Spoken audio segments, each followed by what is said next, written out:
know, you put me on the spot. I'm Matthew Thibodeau. I'm the co-owner and manager of Luckyfoot Ranch, and this is our North Kingstown location. This is where we grow all of our higher maintenance crops, such as tomatoes, peppers, eggplants, the root crops, beets, radishes, carrots, etc.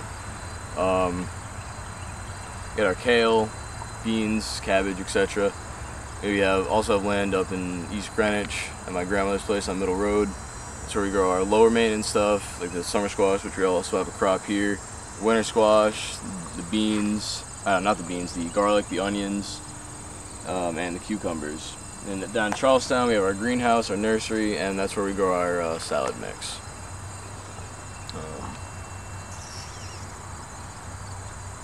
Our main tomato patch. We have another one down at the bottom of the hill. I'd say these are our chief products, the large tomatoes and the cherries tomatoes especially.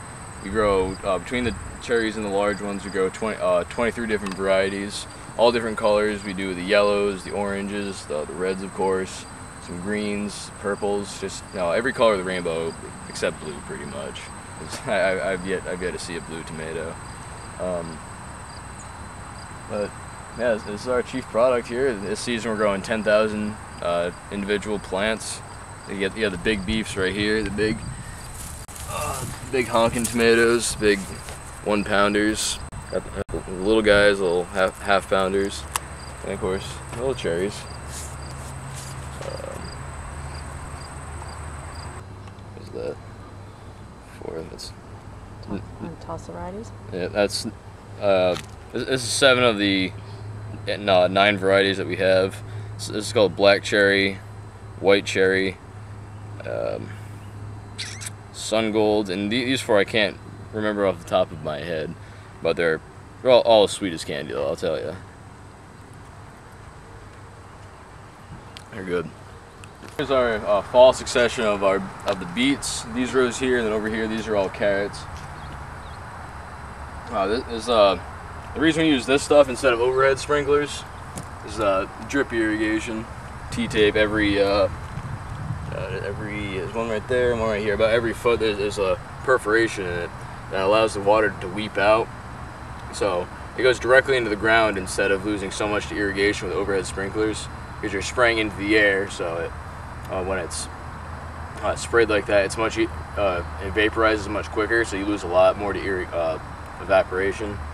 So this conserves a lot of water, and you're also not weeding in between the rows, so you're not watering the weeds as much. So it's just better all around. Although overhead, I guess, would have its applications. A lot of folks asking us if we go corn, and one reason we don't grow corn, and the reason being there's a few reasons I should say. One is it requires a lot of fertilizer, which I'm not a big fan of using a lot of chemical fertilizers. You need a lot of nitrogen for corn. 2, you gotta spray it to get the corn borers out of there. So if anybody's selling you organic corn, they're saying it's organic and it's absolutely flawless, they could very well be lying to you. And the 3rd reason is that we kind of just don't have the space. Well, we do have the space for it, but it would be our only crop because you need a lot of room for corn to be profitable. So that's the reasons why we don't really grow corn. And also we don't do the potatoes, although I'd absolutely love to, because you also need a lot of space. Now these are our peppers. This here is a banana pepper, or a Hungarian wax pepper. Those are fantastic pickled. That'd be one of our biggest items. It won't. Italian pepper, a bullhorn pepper. We do red and yellow. As far as the bell peppers go, we got the white bell pepper here. We got a purple or black bell pepper here. Real pretty colors. And for the other bell peppers, we got green, red, orange, and yellow this season. So we got all kinds of colors.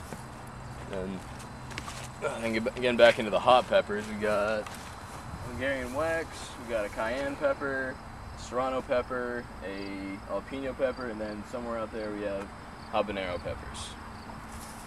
So we like to do a good variety of all different things.